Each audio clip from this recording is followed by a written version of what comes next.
What is going on, guys? It's your boy Yeet here. Welcome back to the channel. Today I'm coming at you with an updated Eldlich 60 card Zombie World combo deck profile. Name's a little bit too long, but this deck has so many engines in it, I might as well just call it Eldlich Goo. Or Zombie Goo. Because at this point, it's my own creation. Like, I cannot find another net deck of this idea of mine anywhere, and with the format soon changing to Albaz meta, I figured I'd definitely give you an updated version because I played against Despia and practically won against Despia's because the only reason he got me was because their literally time ran out, and I literally all I had to do was overlay into Gustav Max and attack and finish him off, and that was it. But you can't change it because that's time rules. Now, what I can say to this, though, is this is my own creation. I did not net deck and paste. No. Looking up other deck profiles. This is all my hard work, testing and playing what works for me, what I've played against in the meta-wise. I have beaten games of Flunderies. I have won one match against Flunderies that I'm aware of. It is like this deck's hardest matchup is Flunder, because this deck does not deal with banishing very well. Unless you set up the Zombie World combo, which we'll be going over in this, you're not going to do much, and your Zombie World doesn't get touched.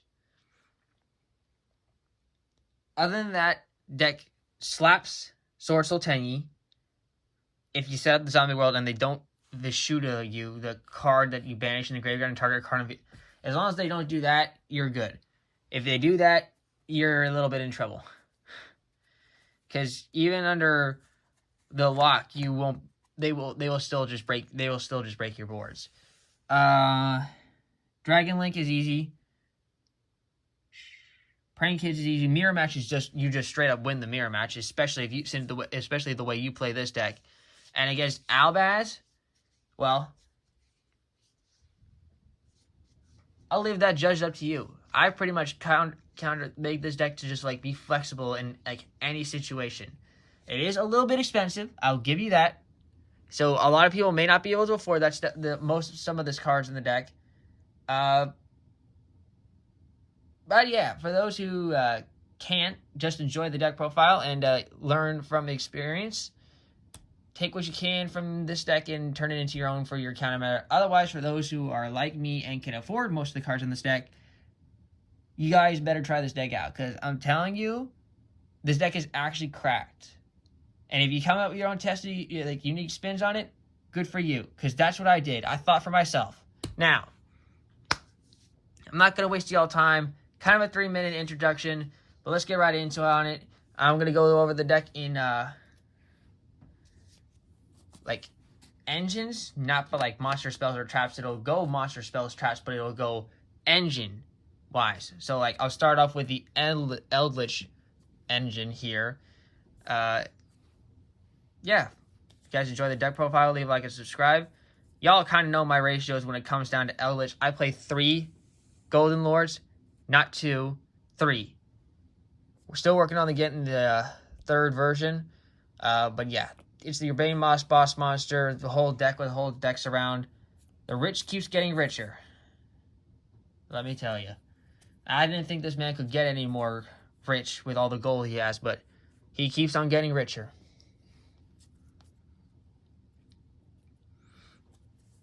Of course, I play 3 Cursed Eldland as well. Obviously, your main starter for the Eldlich party. I might as well be a zombie party, like the Necrobone revivation. So, anyways, Cursed Eldland is obviously your main starter. You pay 800. You add your Eldlich or Golden Land. I ain't gotta explain this to you. You know how Eldlich works by now, especially with me with explaining how the deck goes. 1 copy of Black Awakening. I finally got my upgraded version of Black Awakening. 1 copy of Elixir of White Destiny. and 1 copy of 7 Cities of the Golden Land. All of these cards are necessity. I especially in this version.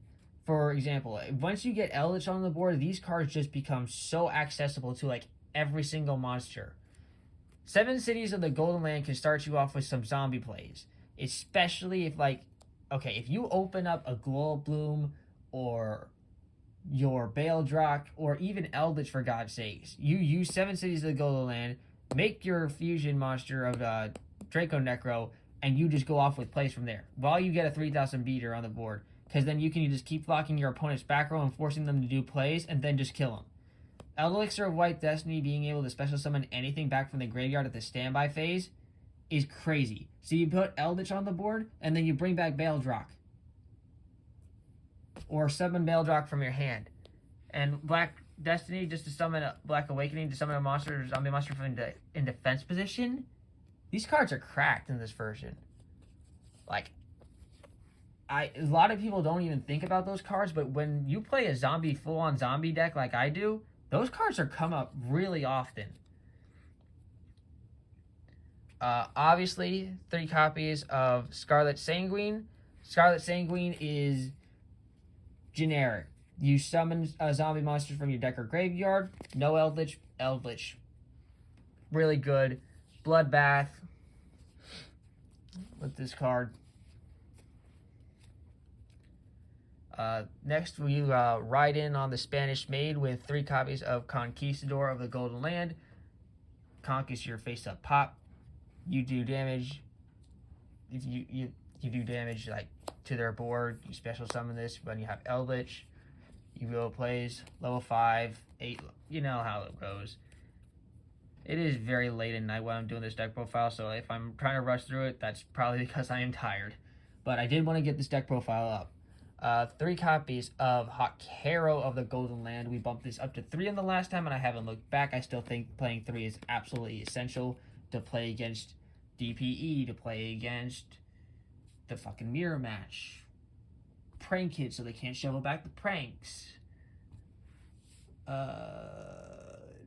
else is this good against?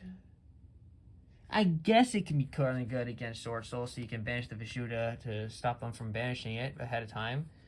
But yeah, 3 Hawk. I still do play the 1 Guardian. That start is still essential in my mind.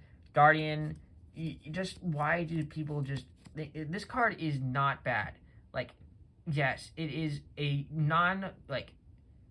it's not like essential in the combo itself, combo deck part itself, but for me, it especially is. So, Guardian of the Golden Land has the unique flexibility of being the 1 card you send off of Cursed Eldland. Okay? Instead of having to waste your Hakeros and Conquistadors. I'll go over this as many times as I have to.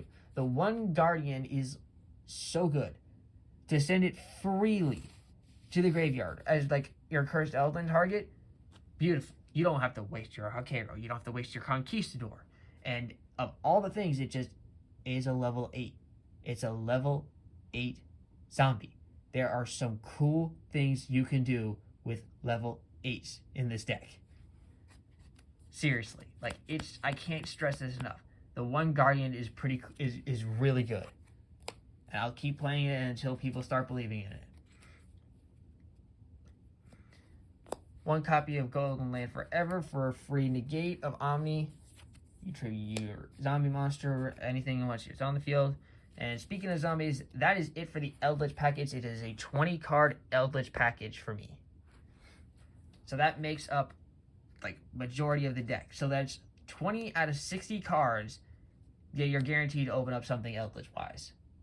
That's an essential ratio. The rest of the 40 cards are all everything else.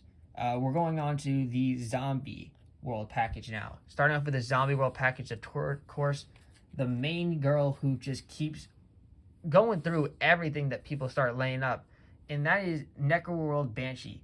So Necro World Banshee here is your Zombie World Searcher. You dump this with Foolish Burial. You dump this with Unizombie. Fusion it to the graveyard. Get it in the graveyard. Or even summon it and then banish it during your opponent's turn for an interruption. This card is crazy to stop plays. to dig out the zombie world. Literally. And if somehow miraculously it doesn't, like, you don't banish it and you get rid of the one, it already get your zombie world in the field. If you somehow manage to pull out the second zombie Necro Banshee and protect it, holy moly, it pulls off some plays. The card itself, the fact that it's quick effect banish for cost. They can't ash it because it's not special summoning a monster from the deck. It's activating a spell from the deck. You can't Ghost Ogre it because it's banished for cost. Like, even if it somehow managed to go to the graveyard, you just go banish again. Like, this card is just so good. To get Zombie World from the deck, Necro Banshee is crazy. And to pair off with our 2 Necro Banshee, you play 2 copies of Zombie World. You do not need 3, and I do not recommend playing 1. 2 is like right on the middle of this sweet, sweet spot. This deck is tight on cards, and you don't want to see 3 Zombie World because it'll definitely break you. If your 1 Zombie World gets Cosmic Cyclone, the other one is essential because you want Zombie World like a lot of the times with this. I've not once sided out Zombie World or Necro Banshee in any of my games, and I do not regret it, even against the Eldlich match, because it helps me so much. The value it gets. If you need a free card to send off with Eldlich, sure. If you need a card to prevent your opponent from tribute summoning, especially against Flunderees, they cannot tribute summon monsters except zombie monsters. You can't tribute over the zombie world with that spell card of theirs. Like, it's such a good meta call right now, Zombie World. And of course, who rules the Zombie World? The King. The best monster deity ever printed in a structure deck, even after post-Albaz structure deck. This is still going to be the best monster ever printed out of a structure deck in Yu-Gi-Oh! And nobody can change my mind. This card is crazy. Like, literally, it's a free negate once per chain of a negate a monster, negate that effect, or banish 1 monster from the field or graveyard. Doesn't target, and it can have, you can change your thing at any point further. You know, how do I explain that? If the board changed, you don't have to choose the specific target. It's just banish 1 monster from field or graveyard in the middle of the chain. This card for whenever a zombie activates is cracked. This card is so good. And you only need the 1 copy because you don't need... If it gets banished, yeah, that's going to kind of suck. But if it gets banished, you might as well have just, like, a lot of your other things are going to get banished anyway. And that's probably one of the weak, like, not as important, but it's still good targets for them to banish. But you can, like, dig it out with, like, Sanguine. You can dig it out with Black Destiny. If you have Eldlich, you can special summon it from your hand with White Destiny. There's a lot of ways to get into Veiled Rock. That's why you only need the 1 copy, because it's so freely accessible in this deck. Like, another way you can get it is by putting it in the graveyard. And what do we use to put in the graveyard in zombies? Well, we use this boy. The best normal summon a zombie deck has ever seen. I'm so happy I started playing zombies. Let me tell you, I started playing... The first zombie deck I ever played was Vendreads. I didn't get into Unizombie and all this stuff because after Vendreads died out, I kind of moved out of the zombies. Now, when I started learning about Eldlich again, I started redigging myself into zombies. And yeah, now I got myself into, like, zombies permanently because it's right up my stinking play style of combo heavy and make plays, break boards, and still have, like, value while like having competitively fun. This is exactly my kind of deck, and I'm pretty sure I'm a zombie person for life now. Anyways, 2 effects: dump a zombie from deck to graveyard to increase a monster's level by 1, and you can also discard 1 card to target a face-up monster on the field and increase its level by 1. So you get both effects once per turn. The send from the deck to the graveyard, your opponent's going to try and imperm this. Your opponent's going to try and... you basically just bait out their hand traps. You bait out their hand traps, and if they don't hand trap you, you basically just go off with plays. That's essentially how this card works. It's also a level 3 tuner, which you can use to get into your synchro plays. The last card in the Zombie World package is the 1 copy of Glow Up Boom. Fusing this... you do not play a Link monster in this deck specifically. to get rid of the one glow up bloom. I know people are going to hate on that, and if you really want to, you can. I haven't found it necessary because I've either linked away with the glow up bloom or I've sent it to the graveyard. I've not, like, for more than one card. I've not just summoned glow up bloom and linked it away for one. I've never had to do that, and that one card is, like, irrelevant to a lot of the things I do in this deck. So, yeah, just the one glow up bloom. Next on to the, well, probably the second most expensive engine in this entire deck, if not the most. But their prices are kind of going down, so it's Brave. 2 Water Enchantress, 2 Rite of Army Azir, 1 Wandering Griffin Rider, 1 Fateful Adventure, and 1 Dracoback the Rideable Dragon. Contemplated on playing a second Fateful Adventure for a while now, still flexing in between that, but the 7-card package is still 7 cards. It's still good. It doesn't take up a lot of space, and it gives you so much value that it's literally free. This is like probably one of the best engines Yu-Gi-Oh! Has ever invented, and I'm pretty sure they're coming out with more cards for it too. So it might even get better from here when the fact that this engine just like can make or break a deck and just generate so much value against a mirror that doesn't play this, it's absolutely bonkers. The fact that this engine is to become like one of the most generic staples, but it's so good. It's like with good reason it is. And yes, I know it contradicts that I can't use Unizombie and this at the same time, but if you don't open up Unizombie, this engine just gets you going. There's so many ways to get going in this deck. I would consider anything like Rite or Water, a Unizombie,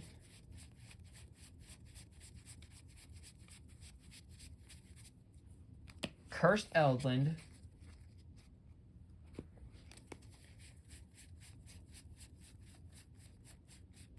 or Patchwork, which we'll get to in a bit, but proof that was Patchwork, are your combo starters. Any of those combo starters and Patchwork are essentially your starter pieces. And if you open up one starter piece, you can set up some pretty good plays. If you open up more than one of these starter pieces, beautiful. Like, you're more than likely setting up a board that they're gonna have a pain in the ass to get through, and that's exactly what you want to do. You want to make your opponent like have to waste their resources, and then you just outgrind them.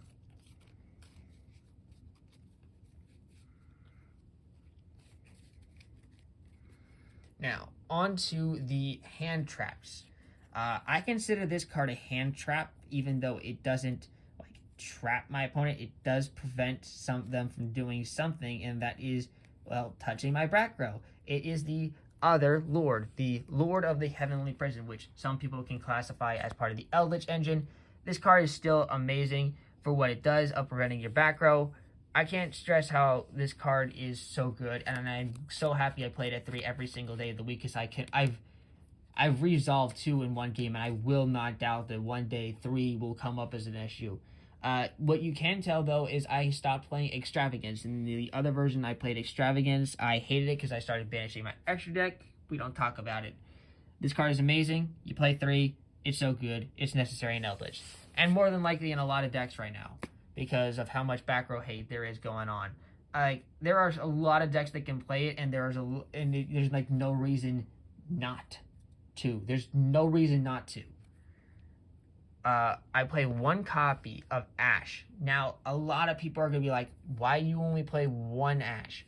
Well, let me tell you, I'm not much of a hand trap negator with this deck. This deck is so able to play around hand traps, it's not even funny. But the 1 Ash is, yeah, you can have a good interruption with it. But the other part of Ash being here is another tuner to summon off from the deck. If you Ash and, like, you special summon Ash from the deck, you can use it as a synchro summon. It's actually really good. Like, not only is it a free hand trap, but it's a zombie you can special summon too. So yeah, I put it in here just to have a hand trap. And the other 2 parts of the hand traps are being 2 infinite permanents. I counted this as a hand trap because definitely you can activate it from your hand, not like an effect veiler. The fact that the sometimes been setting impermanence and then locking their whole row can really screw over an opponent's plays, especially if they're like truing to do like Rite of Amnesty on the same column. You activate this, target a monster they control, negate that monster's effect, even if it's irrelevant. They can't do Rite of Amnesty. It's crazy. That's it for the hand traps. On to the patchwork patch. Get it? Patchwork patch. Yeah, just forget it. I like making war puns. All right, we're on 2 copies of Fright for Patchwork. I might considering bumping this up to 3, but with the tight list I was running right now, I thought 2 was pretty good considering I just today got my second Guardian Chimera. Yeah, I pulled a Guardian Chimera once, like just recently. Actually, that was on Thursday. I pulled a Guardian Chimera Thursday, and then I bought a Guardian Chimera from Fish today for like $60. Point is, I've had the Patchwork engine before when I was playing the Shadal engine, and then the fact that I'm able to revive this now, but better, is crazy. And it only gets better from here. This card's going to be everywhere. Droll and Lockbird is going to be like the new meta. You better pick up Drolls and Lockbirds now, I swear. You're going to be adding this with chain. It's in like Despia, it's going to be in Albaz, it's going to be everywhere. Same thing with Guardian Chimera. It's going to be a lot of places. And Guardian Chimera is free in value. And this card is a 1-card Guardian Chimera. If it resolves, you go Patchwork. You add your Edge Imp. You add your Polymerization. And I'm talking regular Polymerization. Not your Fusion. Not your... Do not add your Fusion Substitute. Fusion Substitute cannot make Guardian Chimera. Nor can Greater Polymerization. Well, Greater Polymerization can, but you can't search it because it's not quote-unquote polymerization. It has to be straight generic polymerization, so you don't add super polymerization. It has to be generic polymerization. And if you don't have both Edge Imp or an Edge Imp monster and a polymerization in your deck, you cannot activate this card. You can't just add one and not the other. You have to add both. So be careful with that. There is some people who can mess that up, but I keep track because I know what I have in my deck and I always look through my hand. So if you know you don't have it, substitute it.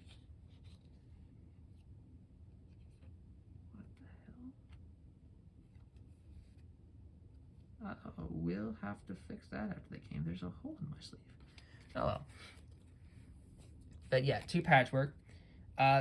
Then for the Edge Imp monsters, I play 1 Edge Imp Chain and 1 copy of Edge Imp Sabers. If you don't feel comfortable playing a second Sabers, you can of course play Chain. Chain is the safer route to keep searching the Patchwork for consistency purposes. But I have found that the 1 Edge Imp Sabers for some plays has been really cool. And it only gets better if you like really like the kind of like fuffle thing that this goes for, and like really want to play more risky and you don't want to forge something like Brave. It's not going to give you more negates, but it's going to be a hell lot more fun if you want to play the toy vendor package of playing like 2 toy vendors, 1 bear, Sabers, Chain, an extra Patchwork. Like, it's viable, but it's not great. Anyways, so what Edge Imp Chain does, if it's dropped to the graveyard, basically you get to search your Patchwork here, because it has Frightfur in its name, and then if you use Frightfur Patchwork to get Chain or Sabers, and then of course your polymerizations, which is just 2 generic polymerizations. This is all the Edge Imp package. You can search it, and then you fuse into your Chimera. And then what you use for Sabers is once you draw cards, you can place a card from your hand onto the top of your deck, so you get to make sure you know what it was, and then special summon this card in defense position. You can only use the effect of Edge Imp Sabers once returned this way. It doesn't get banished after you do it. It's just a free reoccursion body that you can just keep bringing back, like, as free of cost. So if it comes back from the graveyard, you can draw a card with Sucker if it's under Zombie World, and then you just get the card back. So essentially it's just free reoccursion, which is why I really like Edge Imp Sabers. And yeah, I was playing 2 Chain at one point, and it's not terrible, but if you really want like extra draw power, I definitely recommend the Edge Imp Sabers, because it comes up and you can make some really good free zombie plays with that card. Like you go Activate Trap. I can't explain it. It gives you some generator value that is really, really good. Onto, I guess, the cards that don't belong to anything else. It's just mostly spells and traps that are just good in this deck. 2 copies of Super Polymerization. This card is absolutely cracked right now. This card is going to be like everywhere in like days. When the Albus structure deck comes out, Super Polymerizations are going to be popping everywhere right now. Or everywhere. There is, I guarantee you, people are going to start like side decking your Prank Kids Weather Washers for the Prank Kids matchups. They're going to be side decking Despia fusions, Aldaz fusions, just to ruin the metas. I already got the whole counters right here. I ain't got no need for that. I'm just going to put Zombie World on the field, set a Super Polymerization, and be like, have fun. Because that's all I need to do. Just suck up their monsters, turn them zombies. Not going to do much under that. But you suck your board and you make them good. The 1 Foolish Burial to dump monsters if you don't open up Uni. 3 Solemn Judgment to be like, stop, there's no way I'm letting you go through with clearing my back row, evenly matching me. Lightning Storm if I don't have the Lord of the Heavenly Person in hand. Yeah, the half of life points, yeah, you make sure you, I don't gotta say it. Card's amazing. We don't play Strike in the main deck. 2 Rivalry Warlords. Yes, I know that there's not everything zombie at first, but if you get Zombie World and Rivalry Warlords activated, your opponent's screwed. You can search this card with Lord of the Heavenly Prison to set it, and then activate it during your next turn to fall out for place. So it is searchable, so don't worry about not playing 3, and if you feel comfortable playing with 3, don't worry. You'll have the 3rd. It's in the side. I'm going to let you know that now. It's in the side. But I played 2 in the main deck, 2 Torrential Tribute, and then the last 2 cards is 2 copies of Summon Limit. Summon Limit in the main deck, not the side deck, the main deck. It is amazing to stopping plays. This was my main answer to Flow Under, Despia. This card came up a lot today. I don't think there was one game when I didn't... Actually, there was a couple of games when I didn't need to use Summon Limit, but it just stops a lot of the stuff right now. Main decking Summon Limit and Lancier are a lot of the ways that people combat the spammy meta that is this... Yeah, I just explained it. This spammy meta. That is it for the 60-card main deck. I would like to do my side deck. This is my side deck first, and then I'll go into my extra deck. So first off, in the side deck, of course, we have your boy Yeet token, and then to get rid of tokens, we have our token collector in the side deck. 3 artifact Lancia, 1 called by the grave, the extra Super Polymerization, the 3rd one.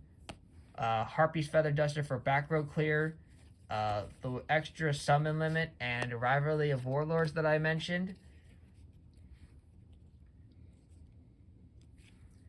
The 2 Solemn Strikes. I also mentioned that you play 3 Skill Drain. If Rivalry of Warlords isn't going to come up for you, that is especially in the match, and you really need to make sure your opponent doesn't activate card effects, Skill Drain. And the last card, yeah, it counts as means, but would you believe me if I told you I've already resolved this card twice in matches that are actually mattered? Loyal Eldorado Adelanto. I don't know how to pronounce it, but basically Eldorado is shuffle 3 of your banished elixirs, or Golden spells or traps, which, yeah, it's pretty easy to do with this deck, and then get one of the following facts back. A lot of ways to put an Eldlich on the board, and a lot easier ways to banish even the cards, but they're all cracked nonetheless. You don't need to play the second one. No, it's not completely searchable unless you use the Lord of the Heavenly Prison. But this card is insane, and if you resolve it, you are officially also an Eldlich god like myself. Give me 1 second here while I just put these back in my side deck box, and then I will pull out my extra deck here. Now, onto the extra deck. Obviously, our boss monster is, of course, the one copy of Eldlich, the Mad Golden Lord. It is madness how good this card is. Can't be targeted, can't be destroyed by battle or card effects. You contribute one zombie monster, not just itself, then target one face-up monster your opponent controls, take control of it, but it cannot attack or activate its effects this turn. It does not go back to your opponent. Doesn't go back to the end phase. Doesn't go back to them during the end phase. This card is free. It is a easy monster to make, especially in the mirror match. You do super polymerization to make this, like, holy moly. It is madness, the boards that this card can break. It's so good. And its name becomes Eldlich, the Golden Lord, while face up on the field. So, if you want to use it and you don't have Eldlich on the board, sure, you make Mad Golden Lord, and then you get your effects during your opponent's Eldlich turn. Like, it's good. Next off for my new precious pet, the one I pulled and the one I bought from Fish, Guardian Chimera. Ladies and gentlemen, let me introduce you to the new card. I should have picked this card up when it was $16 or less, and I regret it, but you know what? It's done. I have them now, and I'm never getting rid of them. This card is insane. Let me y'all peep this effect so that you are gonna be aware of the future of this game. It takes 3 monsters with different names. Must first be fusion summoned using only fusion materials from your hand and field with at least 1 monster from each. So right off the bat, that's something that a lot of fusions have never had before, requiring 1 from each. There's been stuff like Starving Venom where it has to take 2 from the field only, but this says it has to be 1 from the hand and 1 from the field at least. So that already just says you can't super polymerization out this card, which it would have been a broken super polymerization card, let me tell you. If you ultimate polymerization this card, if you greater polymerization this card, it's unkillable. But you can't search greater polymerization. But if you somehow manage to greater polymerization out Guardian Chimera, it's unkillable. There's no way you're going to kill a Guardian Chimera that's greater polymerization. You might as well just... You can't target it. It can't be destroyed by card effect. Unless you have an Eldlich, you're not going through it. Like, this card is crazy. Let me paint the rest of this effect for you, though. So, if this card is fusion summoned by a spell, card, or effect, you can draw cards equal to the number of cards used as material from the hand. And if you do, destroy cards your opponent controls equal to the number of cards used as material from the field. So at least you're getting 1 extra draw and 1 pop. And then the third monster is going to be 1 of either the 2 for an extra draw or a free pop. And it's just a value breaker. Really, it is. And you can chain block it to make sure your Guardian Chimera's effect goes off too with like an effect of the Edgem Chain or Glow Bloom or something else in the graveyard. So your Guardian Chimera goes off and resolves first, and you can chain block them. This card is crazy. And while polymerization is in your graveyard, your opponent cannot target this card with card effects. It has its own protection system. And yes, I played 2 for a reason, because guess what? You can make more than 1. It's not that hard. It's a good card for a reason. Of course, the other boss monster of our deck, Draco Necro, the Nether Soul Dragon. You make this for a lot of starter plays.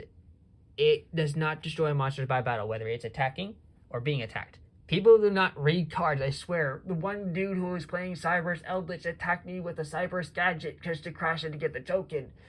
But all it did was give me a token, and it didn't do him shit, because guess what? The Cyber's gadget wasn't destroyed, because Nether Soul doesn't destroy monsters. It makes a soul copy. Just 2 zombie monsters. That's all you need for Nether Soul. Probably going to work my way into getting a second one in this deck, but I don't have a second one at the moment. Starving Venom, Fusion Dragon. 2 dark monsters on the field. Great against Despia, great against Albaz. Great against Dragon Link, especially. Yeah, so he shout outs to the Pendulum series. This card just says take all special summon monsters, become itself, blow stuff up, make a board, break a board, Starving Venom. Made it once a day actually, and I think I did it once on Friday as well. Muddy Mud Dragon of the Swamp, not so much of a great card, but what it is provides you just a free card that's basically one of your actually, yeah, it's a really decent super bomber. It's actually one of the better super polymerization targets that I can think of to play at the moment. I mean, sure, you can play something like that level 10 thing that takes one spellcaster, one dragon, Mactididus or something. I don't know how else to pronounce that card's name, but you could play something like that, or the 2 warrior gear freeing card. Like if you face the Barone and the DPE, sure, you can do something like that. But if you're not facing that, this card is like a free interruption for whatever your opponent's playing. It doesn't matter what deck they are playing. If they're playing Thunderies, you can make this card. If they're playing Sword Soul, you can make this card. As long as they have the same type but different attribute, you're good to go. No, same attribute. Yeah, two monsters with the same attribute but different types. You can make this card.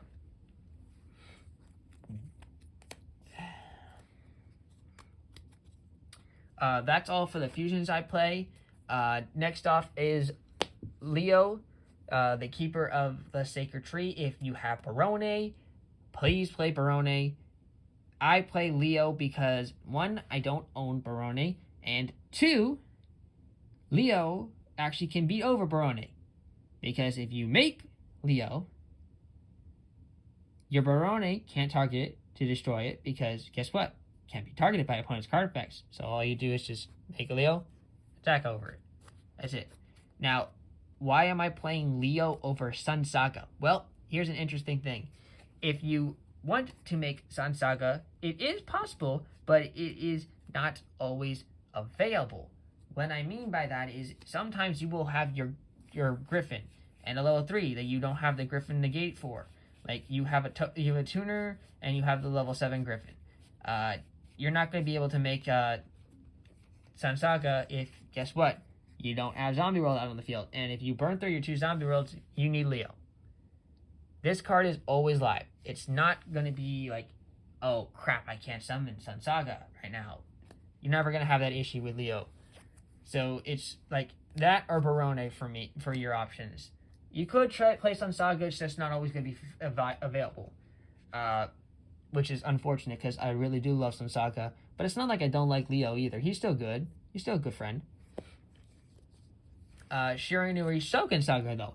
This card is a crazy card. This card can just surprise opponents out of nowhere, let me tell you. While I'm fixing his sleeve. So you go like make your opponent waste things and waste resources, and then just say, okay, here I'll special summon a level 3 tuner it together, make Shiranui Shogun Saga, banish a high level zombie monsters from my graveyard. At maximum, you can banish your Eldlich, the Mad Golden Lord, for an additional 38 and make this card 68. Swing over them for some massive damage that just literally can make it very hard for them to come back from, and actually at most points win them the game. And you can revive this card from the graveyard too. And if for some ridiculous reason, if this card is sent from the field, if this card on the field is destroyed by battle or card effect and sent to the graveyard, target one of your banished zombie type monsters with 0 defense, return it to the graveyard. That means you can re-put your Necro Banshee in the graveyard and just reactivate Zombie World. Psyframe Lord Omega to rip cards, and if it gets sent from the extra to the graveyard, we can do some recursion. Ravenous Crocodragon Archithus. This is a new card I'm playing, and this card is crazy good in this deck, because first off, this deck lacks some hand recoveration, and so it's like, okay, so what's a good synchro monster I can play that can get me free cards, an interruption, and is generically good? And I came up with this card. So it's a level 9 monster, which, sure, that means you would have to take a 5 and a 4, but who cares? That's not that's really easy to do. All you do is the trap card and Unizombie. But anyways, when this card's made, you basically draw cards equal to the number of monsters used to, non-synchro cards used to make this. So it'd be 1 for that. And then quick effect, you can discard 2 cards and then target 1 card on the field, destroy it. Any card. So it's a free interruption during your opponent's turn. It gains 500 attack and defense points for each card in your hand. It's really good. I gotta give it to it. And yeah, discarding cards in this deck is actually really good as well, because there's a lot of stuff that activates from the graveyard. So it's like a lot of plays that just go off with it. I think that card is amazing to be playing in this deck. Of course, we have our level 10 package of Super Dreadnought, Rail Cannon, Juggernaut Live, and Rail Cannon, Gustav Max. If ever time extension was not an issue, I would not have to worry about playing this Xyz and this Xyz package. Do not forget about Gustav in the 2000. There has been times where I forgot about that. There was like 300 life points left that I couldn't make Gustav Max to win, and I forgot about it. Don't forget Gustav. This is a shout out to me in the future. Don't forget out Gustav. Don't forget about Gustav. Don't. Now, if time extension was not an issue, there is a very high chance, it's not completely 100%, but a very high chance that I would take these two and replace it with number 77, the 7 Sins, and number 84, Pain Gainer, the level 12 spider with 4,000 attack and 4,000 defense, and the level 10 spider with 0 attack and 0 defense. Just to clear boards with special summon monsters. Lord, that is another good idea. But if that's only if time was not an issue. I would not have to play that toxicity. Onto the Link monsters. 1 copy of Vampire Sucker. 1 copy of Vendread Savior. People had a hard time playing against this card because the effect does last until the end of turn. Card can take a level 10 Eldlich from the deck, put it to the graveyard, and swing over a Dragoon, because guess what? The Dragoon's going to be what, like 41,000? Sure, you'll take the 400, but the attack is still 2,000 the rest of the turn. Then you just swing over it. Predaflame Birthday Anaconda. That's the extra deck. That's the deck. I hope you guys enjoyed. The deck is extremely solid. It's my own invention. Don't try and deck and paste this deck, because even if you do have all the cards for it, you're not going to be able to fully understand and master the deck like I have. And I do not appreciate it. Yeah, I'll upload the deck, but guess what? By the time you already try and deck in space, I'll already have this deck worked on to something else different. And probably a lot better than that older version, and still clap your cheeks. Not physically, but I'm talking about your deck cheeks. And that means you're going to lose all your life points, and I'm going to be walking away the victor. Now, enough with the trash talk. If you guys enjoyed the deck profile, leave a like and subscribe. I'm getting the heck out of here and getting some sleep. You have a good rest of your day, and this is your boy Yeet signing out. Peace.